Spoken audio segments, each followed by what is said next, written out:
سیدنا سخی عبدالوہاب شاہ جیلانی ٹرسٹ کے زیر اہتمام گلشن گیلانی پر پیر الحج گلشن الہی کی زیر صدارت حضرت امام ابو حنیفہ، حضرت لال شہباز قلندر اور محدث اعظم پاکستان کے اراس مبارکہ کے سلسلے میں اسلام اور پاکستان زندہ باد کانفرنس کا انعقاد کیا گیا،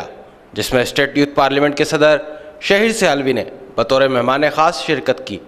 محفل میں معروف ثنا خواں ثقلین رشید، شاہد علی روشن اور دیگر نے حضور کی بارگاہ میں عقیدت کے پھول نچھاور کیے، جبکہ علامہ اشرف مداروی، علامہ خادم حسین ہاشمی، علامہ صاحبزادہ حسان الہی قادری، علامہ فیض الحسن چشتی، علامہ غلام حسین قادری، علامہ حسین عارف قادری، قاری Ammar Qadri, J T I کے سلیم قادری، علامہ حسنین بلال سمیت دیگر شخصیات نے اپنے منفرد انداز میں بزرگان دین کی حیات پر روشنی ڈالی اور ان کی تعلیمات سے شرکاء کو آگاہی فراہم کی۔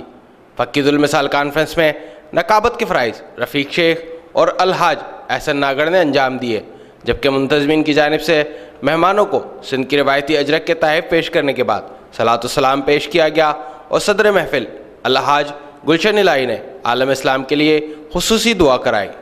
کیمرہ ٹیم کے ہمراہ علی احمد شیخ، سٹی نیوز، حیدرآباد۔ ہم لاتے ہیں ٹاپ نیوز، آپ کے فیوریٹ ٹاک شوز اور انلمیٹڈ انٹرٹینمنٹ صرف یوٹیوب پر۔ اگر آپ نے ابھی تک ہمارا چینل سبسکرائب نہیں کیا تو ابھی سبسکرائب کریں اور بیل آئیکن کو کلک کر کے ہماری لیٹسٹ ویڈیوز کے بارے میں اپڈیٹ جانیں۔